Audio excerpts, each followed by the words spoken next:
What's up, guys? Michael Ortiz Jr., owner of Massage Customs, massage therapist since 2007. Today, I wanted to jump on with someone very special, right? This is Stephani Ortiz. She is the owner, one of the owners of the Cast Design team. They are the creator of the Massage Customs brand, branding specialist, and recent mother. Stephani, how you doing today? Good. Happy Sunday. How are you? Happy Sunday. Yeah, dude, I'm just in Arizona right now. I'm out here for a class. And I've been trying to connect with you because you're so good at what you do when it comes to creating brands. Like I've used a lot of website designers.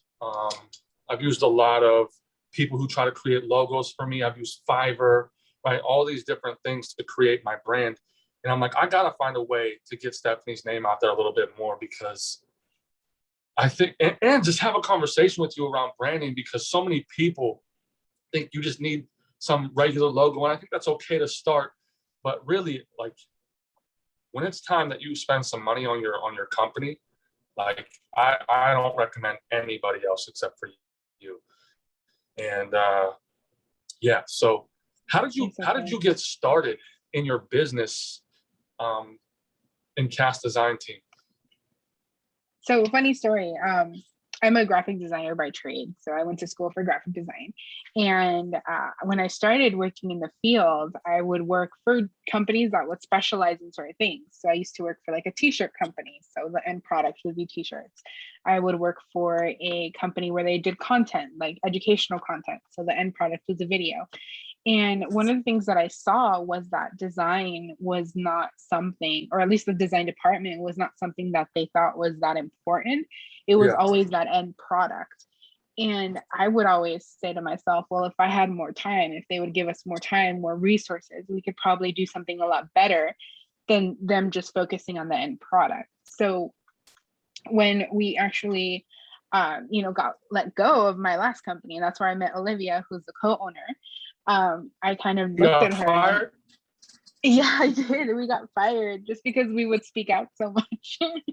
And they didn't like that. So we got fired and let go. And I looked at Olivia and I was like, we can do this better than what's happening here. So let's try it, And so that's kind of what happened. And we created Cast Design team with the idea that if you look at design first and what the strategy and the solution is before you look at the end product, you will always get a better end product because there's a reasoning behind it. And that's what design is. I mean, design is really, it's to create a function for what your end product is. And if you don't look at that, then, it's not the best end product in our eyes, I think. So that's kind of how we got started.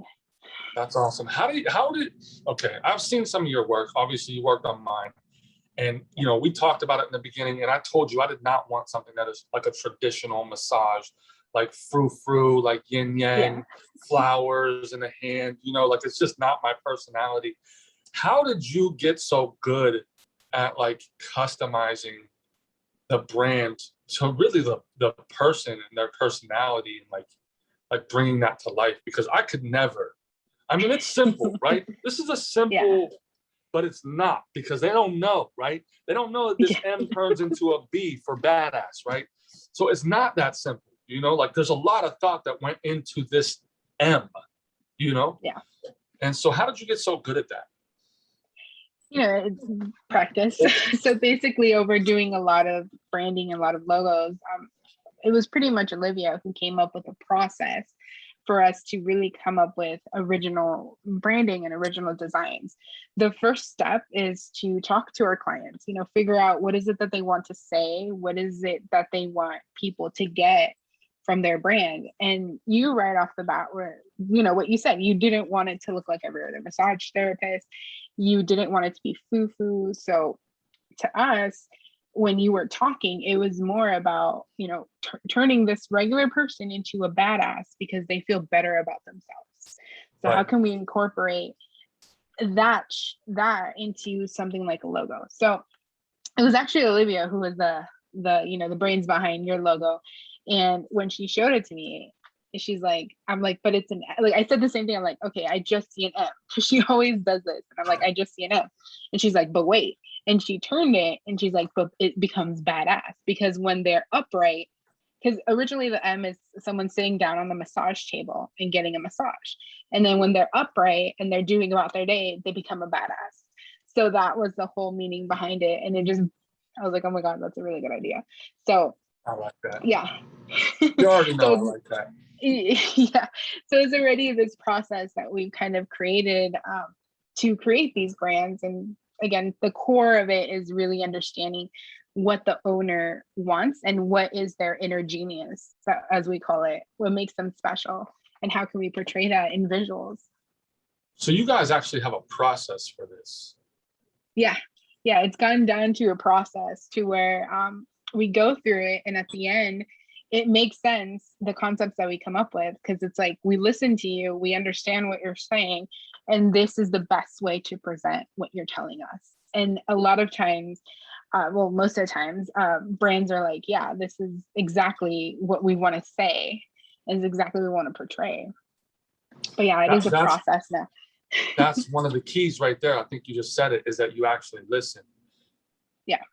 You know, like, I've had the conversations with people, but nobody's been able to come up with something close that I've been happy, like really happy with, you know, super proud to promote. I've gotten beautiful designs, you know, very pretty websites.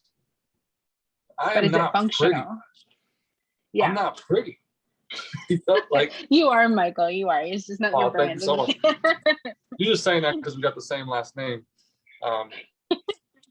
But that's not like, I'm not like this super soft massage therapist. So like, even though they'd have like all this prettiness and it was beautiful, it still wasn't something I was like pumped about. And so I know you guys, like, you've done this for businesses over and over again. Yeah, we do it.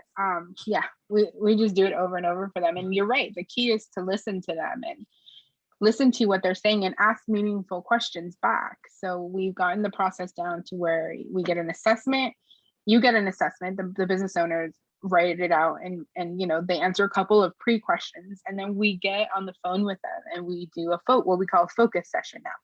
It's like an hour long, and we ask them more questions about, you know, what does their process look like, even what is it that they want their clients to get from them, why do clients come to you, at what point in I guess their the sales process do they come to them. And all of these questions, right, believe it or not, go into the branding so that you can create, you know, the brand basically, and what you really stand for.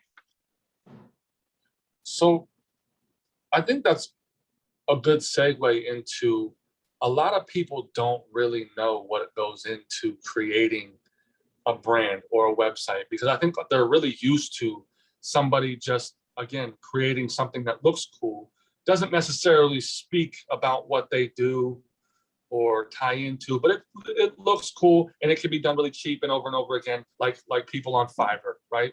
And I can go get a logo on Fiverr for like $10. And then they just have like these templates, and they'll put your name in there, and it's like pretty. But to really create something that's unique for a business, it takes time. Yeah. Yeah, it does take a lot of time. And even after we do that focus session, we always ask them for at least 2 weeks for us to come up with concepts at that point. Because you said it just now, we don't use templates. We don't use any of those things. I mean, we do research, and that's part of what we did for you. You know, we did visual research to see, you know, what does massage look like out there? And you're right, you would see nothing but foo-foo-ness or the silhouette of a body, which I think you had before. All of these other things that were just not what it is that you wanted to portray either. So yeah, and it does take a lot of time to do that. And, you know, we've had people ask us, well, why, you know, are you so expensive? And it's like, well, for one, I'm talking to you right now, we're having a conversation, and we're going to communicate throughout the whole process. It's not just you tell me what you want and I go by myself in a corner and I just do it myself.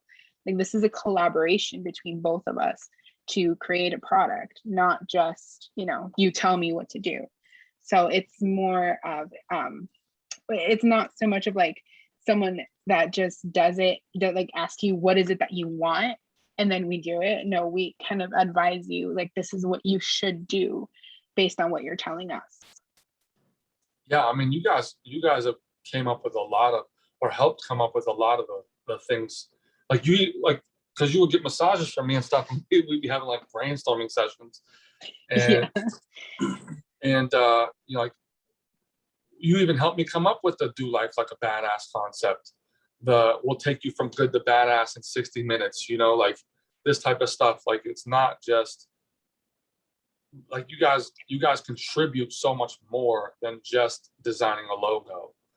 You And know. you just said something very important as well. Like, I would get massages with you, so I would understand what that end user would get. And a lot of times with different brands, we tell them, whether you're selling or a service, like, can we go through that process? Can you show us what the user is going to get? Because sometimes what the owner or what the business says that they're doing is not always translated to what the user actually gets at the end, or the customer, I should say, gets at the end. You can say that, I'm gonna give you a good massage, and if your massage is crap, you can't promise that in your brand because you're not on brand, right? So that really did help a lot. Hey, with us. have you ever worked with somebody who was like, hey, have you ever like turned somebody away because they like you couldn't come up with something that was consistent with what they want?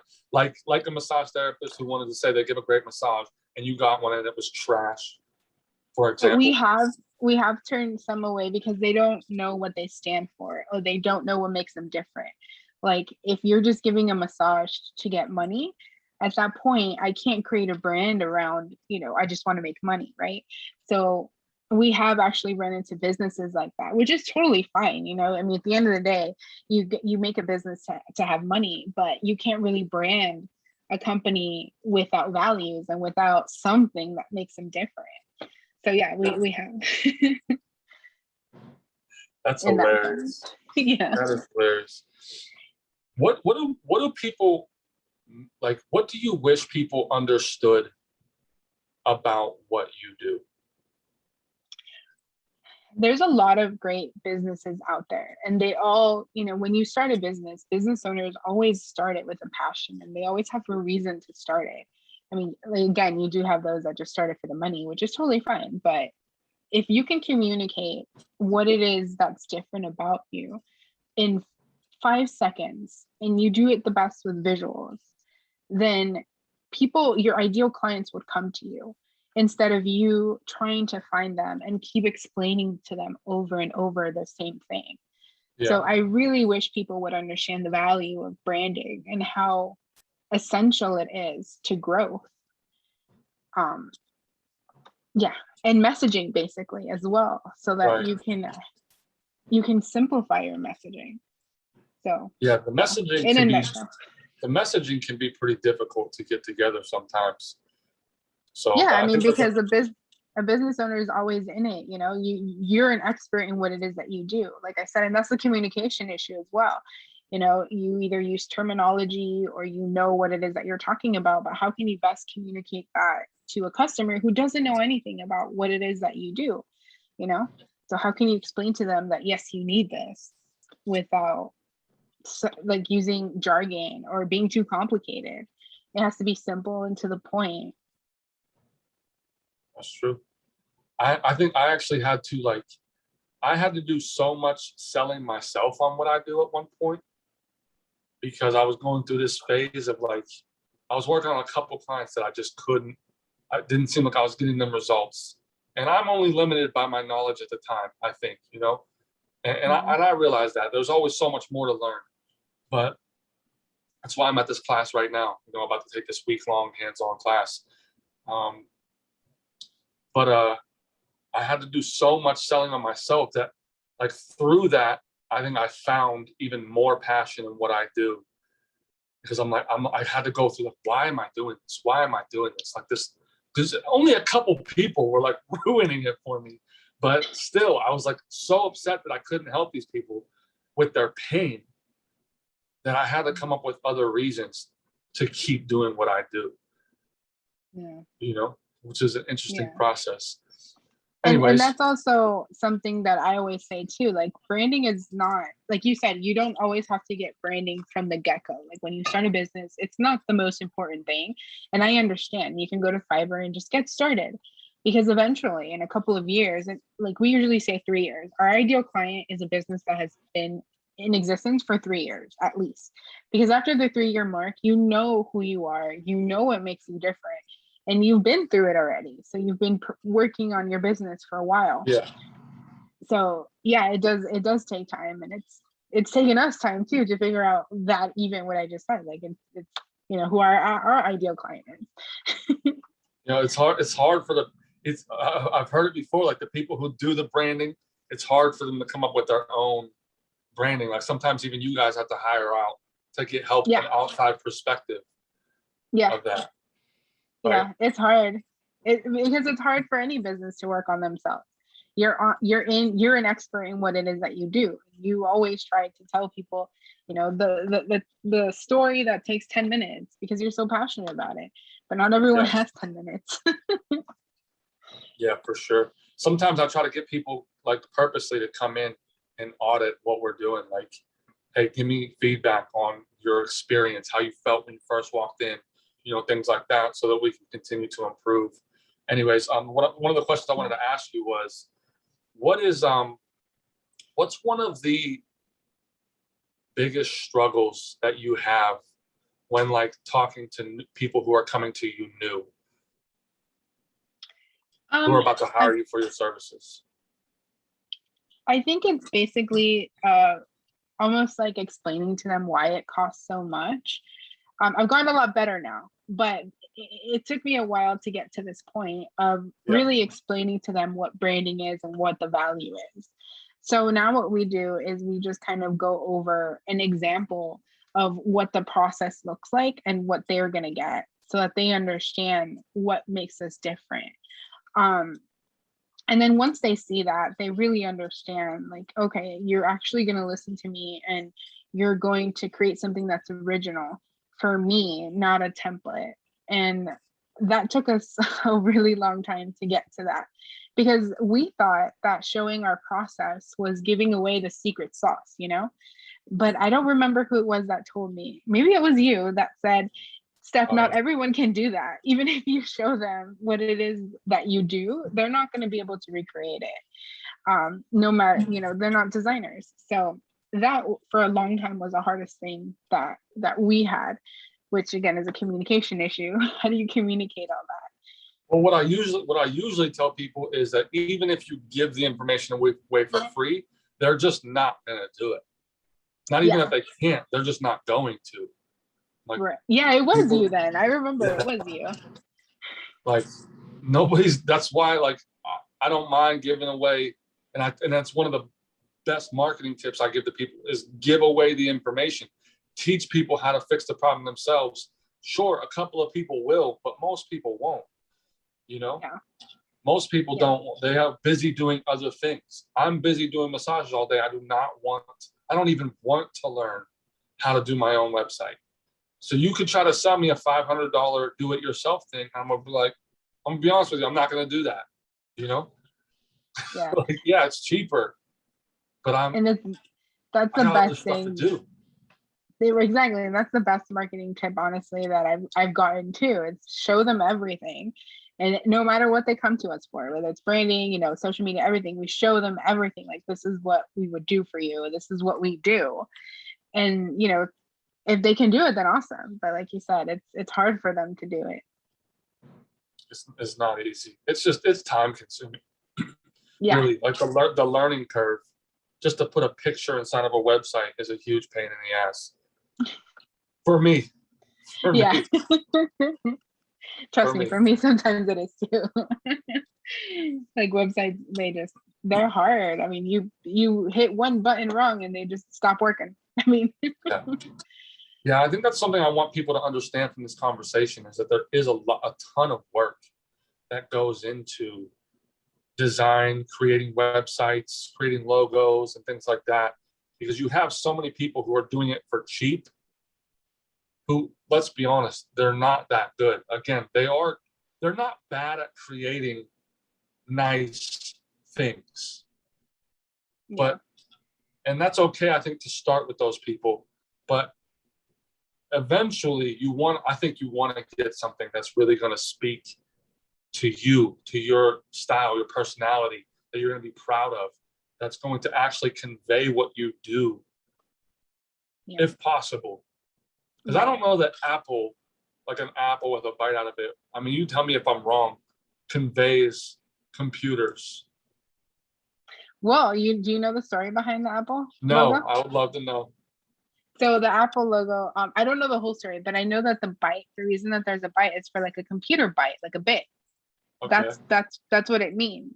So there is the whole thought behind it of the bit. And there's even they've been rebranding it. Before it used to be colorful. Now it's just plain and simple and silver. And that goes with the times as well. So even once you get a brand, I mean, in every 10, 15 years, you have to rebrand itself because times change, design changes, and you just have to keep being modern, basically. Yeah. People change, generations change, meanings change, all of those things. So you do always have to rebrand and just take a look at your brand and say, is this still relevant? Does this still look like the company is open, basically? Right. Yeah. I don't know what I'm going to do for rebranding though. I mean, that's going to be tough. I don't think yours is so simple. I don't think you would need a rebrand, like I said, until Maybe probably just 15 colors. or 20 years. Maybe colors, maybe to be more modern, you need straight edges instead of curved of the M, like those kind of things. Not a whole different logo, but modernize it a bit if needed. For sure. Oh, and you did mention something that I wanted to touch on. So a lot of designers nowadays, it's what I like to call their service providers or doers. So they basically ask you, okay, Michael, what's the name of your company? Okay, Massage Customs. Okay, and you're a massage company. Okay, I know how massages are supposed to look, right? They're supposed to look goofy. So I'm going to make you a logo that looks like every massage company. Or they might ask you, what is it that you want? And then you have to tell them what it is that you want. Those are what I like to call service providers or doers. And that's not us. We normally tell the client what they need or should be using, what colors they should be using, what they should look like. And I mean, we've had some clients that they don't like that. They're like, no, but I want this. I'm like, okay, but we're not the right one because that's not going to go with your brand and that's not going to give you success. So you can go get that on Fiverr, basically, if you want to tell someone what to do. But what we do is we consult them and we tell them what they should be doing and how to level up, basically. Yeah, I think that's a big key for you guys because, like I told you when I first hired you, I do not know how to tell you what I want. I only know when I see it, right? Like I don't know what this should look like, but when I see it, I know, And every freaking time you make something for me, I'm like, this is it, every damn time, dude. Like I had to call you I was going to have a t-shirt company, put my logo on a t-shirt and do Life Like a Badass on the back. And they just couldn't get the lettering right. And they couldn't get the way it just looked all bubbly. And I'm like, this is stupid looking, but I still don't know how to tell them how to make the changes, So I'm like, Stephani, I need you to design me a t-shirt. Bang, one attempt. Done. Yeah. Stephani, I want to design a planner. I mean, the inside, we had to do a little bit of back and forth on the layout of it and the usability of it. But the overall design of it, I'm like, this is great. and it's on brand. That's also key. So because we know what your brand is and what it stands for, we can easily carry that brand on to different things. Like you just said, a shirt, a planner. Those are all different platforms that you've been using, but it all looks the same. It all looks on brand. And that's key too. You can't have your brand looking like 3 different things, like they don't belong together, because then you're going to confuse your audience. But I appreciate it. I'm not going to lie. Listen, I don't like spending money, I wish you guys were less expensive, but I cannot find somebody else to do as good of a job. And that's, so that's ultimately why I keep coming back, even though I'm like, frick, this is expensive. but it's good. but I still always, even though I think that like in my head, I always walk away happy with what I just purchased. You know, like I'm never disappointed afterwards. I'm usually Right. even more okay with spending the money afterwards, you know, but yeah, you guys are good, dude. You guys Thank are you. good.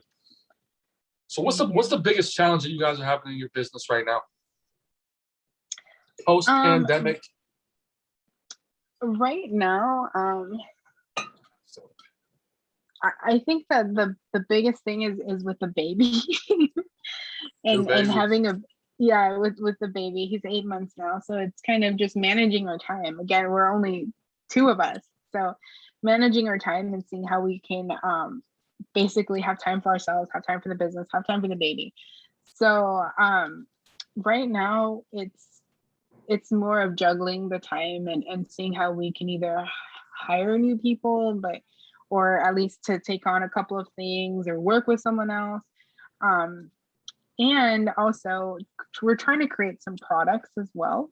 So like you said, not everyone's going to want to do it yourself, but we want to come out with a couple of do it yourself options for people. Yeah. Maybe even sell our process, we don't know. So some type of products as well is what we're looking into right now.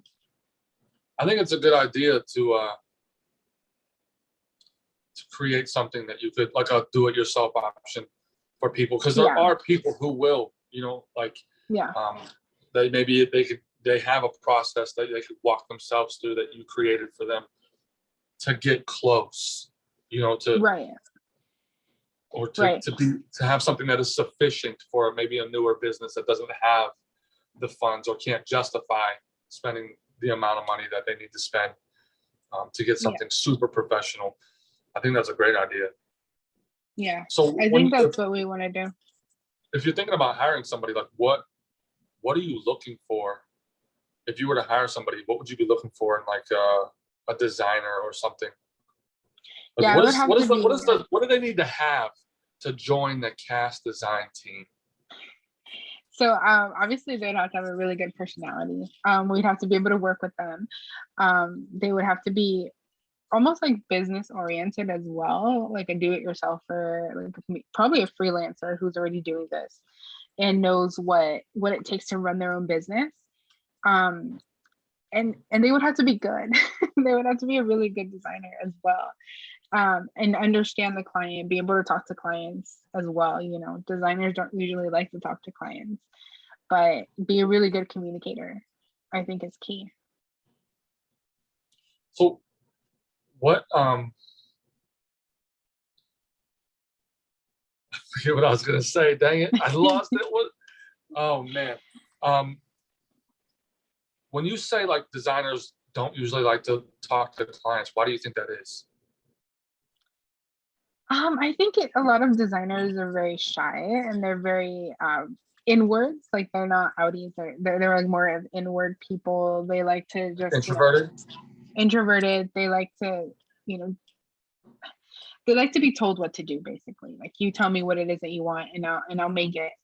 But they need to understand again that designing is a collaborative process. It's not just being told what to do. You have to ask questions. You have to ask meaningful questions for you to design something that actually portrays what the client actually needs, not just wants. So yeah, that Do you I just think it's the nature of the beast. do you think that they do that because they're taught to do that? Because by nature, designers are creative, right? I would think that Mm. they are like bursting for joy when they get creative control over something. No, not typical. Well, yeah, they do. They're happy when they get creative control, but at the same time, you have to know why you're designing. I think a lot of designers don't understand that. They think that, you know, design is just to make things pretty, and it's not. You have to make it functional. And in order to make it functional for your client, you have to ask questions and you have to communicate. But again, I just think that they're just introverted at the same time. I mean, I Are was you, very are introvert. you introverted? I am. I like to be by myself and stuff, but I've learned to be a good communicator and I've learned that and again, to run a business, you have to network, you have to talk to your clients, you have to ask them questions. I know designers that they just assume what the client's saying and they just go with it, and then they get into problems, and it's like, well, why don't you just pick up the phone and talk to your client, you know? But yeah, I just don't know what it is with designers. Or we've had clients where they call us and they're like, yeah, my designer just dropped off the face of the earth. And I'm like, yeah, but they're probably in a hole or something. And I can't say that, oh, my phone's dying. And I can't say that I've never done that. I mean, I like to do that as well, but at the same time, it's your livelihood. You know, you have to pop up from the ground and just bite the bullet. So how did you become better at communicating? How did you improve on this introversion that you have that makes you want to stay inside or not be around large groups of people, right? How did you get over that? And what did you do to get over that? Basically it was when I started working with clients, and they would tell me like who wouldn't want to come out just to be told how good they are, right? Or like that your work actually means something, or that your work is impacting. So for me, it was seeing my work and the impact that it was doing, and at the same time, just talking to people. And I think when a lot of designers, they think of their clients as like over them, or like almost like a boss. And I would get over that and be like, you know what, clients are my friends. So I started talking to them more of like my friends and started being me more. And that's helped me a lot. You know, I'm not trying to be the owner that's like all with button ups and stuff like that, because that's not me. You know, I have tattoos all over. I'm me. So that helped also. That's cool. Do you have a process already developed to be able to take like a new designer and get them to where you want to be? We don't. I think that would be something that we'd have to work on if we want to do that. It's like, what does that look like? And how can we even train them if needed to get them to that place? Yeah, like how could you train anybody? Like, yeah, like how can you train anybody to be like that? So I think that they would have to come like that, with that personality. Almost like if I could find a double of me, that would be awesome. And then just give them projects. You know, but I've also been. Go ahead. No, go yeah, ahead. I was just gonna say, I've also been told that the other way to do it is to just hire designers that can kind of take over smaller things. Like once we do the brand, they can do the collateral and follow the brand and those kind of things. So it just depends on what we want them to do and start there. So how subjective do you think design is? So it's in the middle. So it's not art, because people get it confused with art. So art doesn't necessarily have a purpose. Art is just to communicate something, like a message, right? But design has a function. Design is more about communication and what is it that you want to say, and it has function as well. So it's functional basically.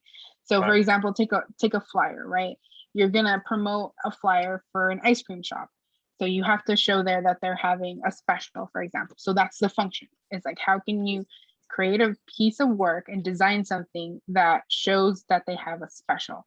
That's function. Now, artwork would be like, let's just paint a ice cream cone. And then it has no messaging to it. So it is, I guess that there is some like subjectiveness, but it still has to have the function. I mean, you can render that the flyer in so many different ways and still have that message, right? But then the other thing is, it has to be on brand. What does the brand of that ice cream shop look like? So that's what I think you should train people in, because there is like, how do you get that out of a person, right? Like, that what is the function of the design would be the more objective thing, right? Like, what are we trying to do or communicate with this? That is more easily trainable, I think, than the subjectivity of the way the design looks, because that's a little bit more subjective, and you might need to give away a little bit of control there. Yeah. Yeah, I am a control freak. That's a good thing. That's a good thing, but that also holds us back, I think, from growing. Yeah. Because I had to do the same thing because I thought I knew what a good massage was, you know? I'm like, I thought I knew. I would turn people away because nope, the massage just wasn't on my level that I thought was like where they needed to be.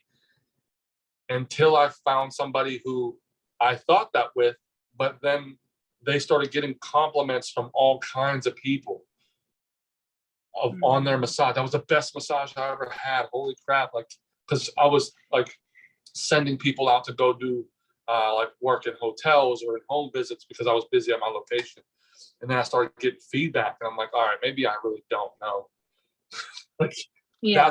that's why I decided to really hone in on, okay, what can I control in these processes? What are the objective things that need to happen that pretty much everybody wants or everybody needs, you know, in order for this massage to be good? Because I can't control whether somebody likes my personality, my technique, my style, the way I do the massage, but I can control the pressure, you know, whether or not I hit the right area. Did I work on the area long enough? These type of things. Because after that, after I've done those things, and maybe this will help you, maybe this will help somebody else watching. After I've done those things, then I can say, okay, we're just not a good fit because you don't like the way that I massage. You know, like you don't like my style, my technique, and that I'm really not willing to change. Right. I see what you mean. That's a really good idea though. I like that. So I need to make a list of certain things that I would be okay with and what would be. That's a really good idea. You know, and it's so funny because we've had a lot of conversations like this, and I almost feel, I think I've told you this, I almost feel like sometimes you're my business coach when we do massages, because you're really good at business. I hope you know that. And I'm sure just like as you, it's been hard to kind of transition, you know, our trade, we have a trade, and transitioning that into how to think like a business owner. And you've done really, really well with that. I do love the business side. I think I have a passion for massage and a purpose for business, like helping business people or anybody in business. Because I mean, I'll talk to realtors, I'll talk to massage therapists. Obviously, massage therapy is my niche, but like I've done work with realtors and plumbers because a lot of marketing and stuff is the same. It translates over into other industries. It's not that much different, right? Yeah. But thank you. I appreciate that compliment. I appreciate that. I just want to see you grow, dude. I just want to see you absolutely crush it. You know, that's one of the reasons I wanted you to jump on this little podcast interview in the first place. I'm like, I got to figure out a way to add more value to her. You have it. You know what I mean? Like you have it. But if you can figure out a way to like create a process around teaching other people that thing, then it's limitless, you know? Because this world that you're in is lacking. It's lacking in quality. Yes? Yeah, I agree. The other day, let me tell you a story. So the other day I had a prospect come to us and they're like, I don't like my website. I don't think that it's good. It doesn't communicate anything. And I looked at it and I was like, okay, so this is what it needs. I was like, I don't understand what it is. I don't understand what's different. I basically did like an audit with her. And she told me that she spent $5,000 on this website. And I straight up told her, I'm like, this looks like a $500, not even like a $200 website. Like, I'm sorry that you spent $5,000 on this website. But that's also another thing I want people to understand. It's like a good website or even like a good brand, anything, like any design part of it. Like you have to get function out of it. I can't say that word enough. Like you have to communicate what it is that you do at the end of the day, no matter what it is, marketing, website design, a flyer. It has to communicate what makes you different. If you can do that, you're way ahead of everybody else. So just make sure that it actually communicates what you want it to say. And that's like my tidbit. It's like just no matter what you put out there, just have one main message that you want to put out there. Make sure you hit it and you'll be golden.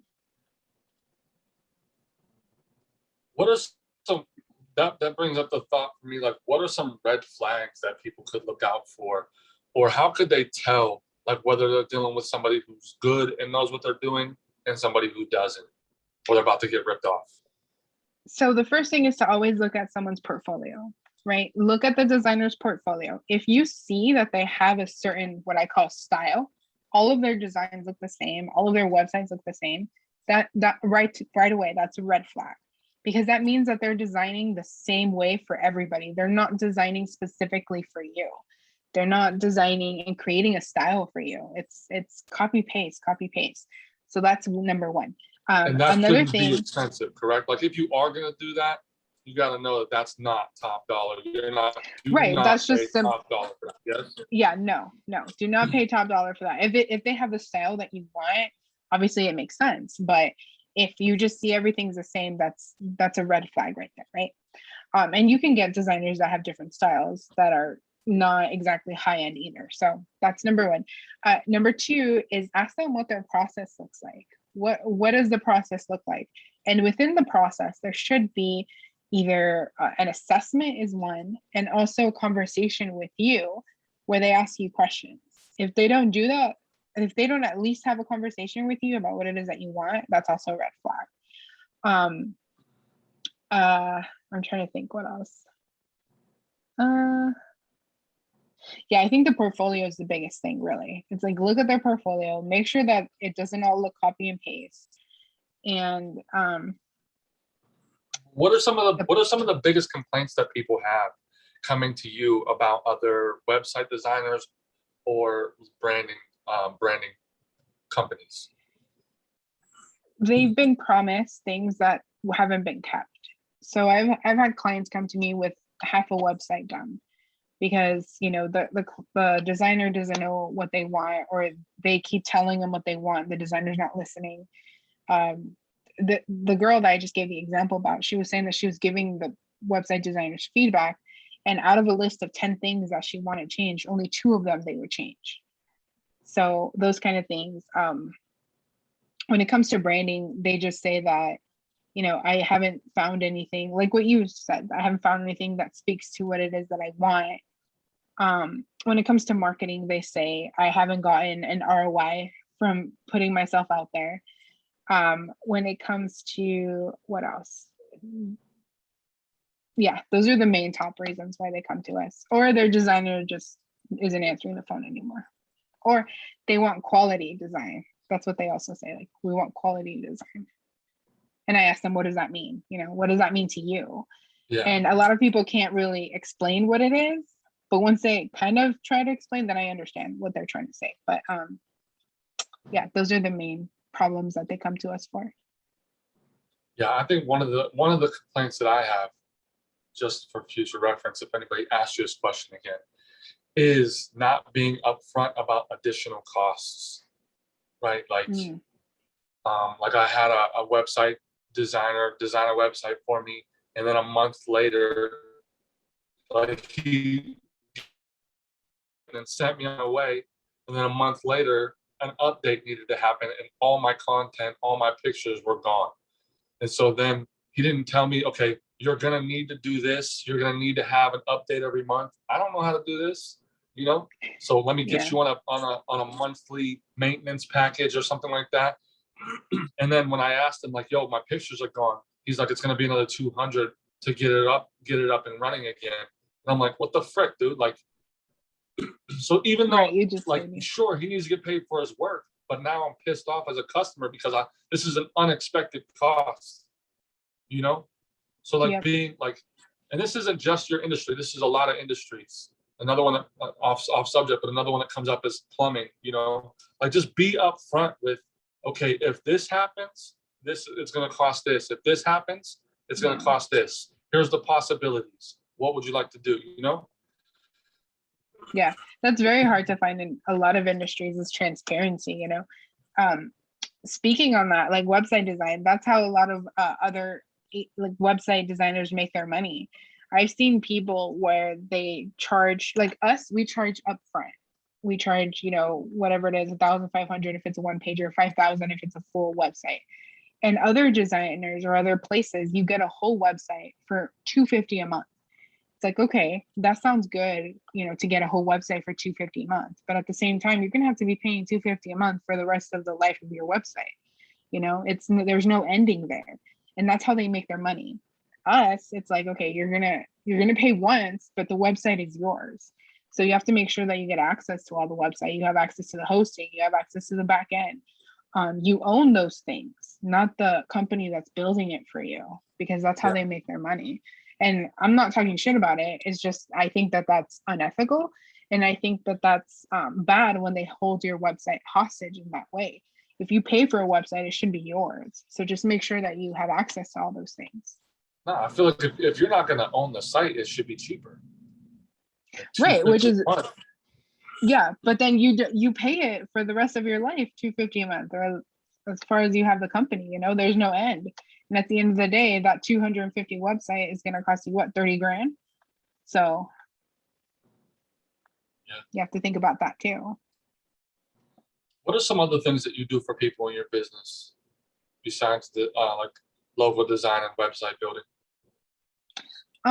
We also do strategy, which is one of the things that we just started doing like 2 years ago, because we saw that when customers come to us, we don't just design a logo. We do really build a whole strategy for them. Like, what's the messaging that they're going to do? And we've been just doing it for clients without knowing we've been doing it. But now we create like an actual pretty like PDF that writes all these things out.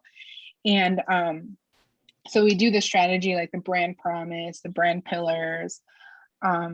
We even do market research now as well for businesses, for those that don't know what their unique proposition is or what makes them different, or if they do and they want to make sure that that really is something that they can position their brand in, we do market research. We also do consulting. I just started doing consulting about 6 months ago, where I walk clients through that process, and I talk to them and try to figure out what does make you different, what is your brand promise, if they don't want us to do it for them. So we'll consult them in that sense. Website design, also strategy for websites as well. Strategy for marketing. We do personas, which is very interesting the way that we do personas. It's not just the demographic side, because a lot of times people think of personas, they're like, oh, it's this age bracket, they do this. We go into the psychological part of it as well. Like, what are they seeing in the market right now? At what point does their customer come to them? What are the buying stages that this avatar is going through before they even come and talk to you? So that's also something that we do. Very cool. Also designing my planner, designing t-shirts. Yeah, all the collateral. There's really not much that you don't do it. Yeah. Anymore. We pretty much encompass a lot of things. Where we stop basically at where business consulting starts. We don't do that, but we do ask a lot of like business questions too. And it's funny because people are like, why are you asking us like those kind of questions? I'm like, well, it still relates to your website or marketing. If I get you a sale, what are you going to do with it? Can you handle it? Yeah, absolutely. Well, hey, dude, thank you so much for jumping on this call with me today. It was such a pleasure talking to you. Where can people find you on social media or your website? Go ahead and tell them about it.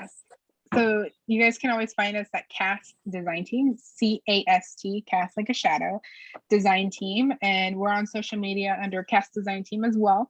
If you go to the website, you can book a call directly from me, or you can get a free strategy session as well. And just book a call through us, or a strategy session. It's a little Calendly widget, very easy to do. And I'll hop on a call. Perfect, dude. Thank you so much. Hey, have a great night and enjoy your time with your new baby. Thank you.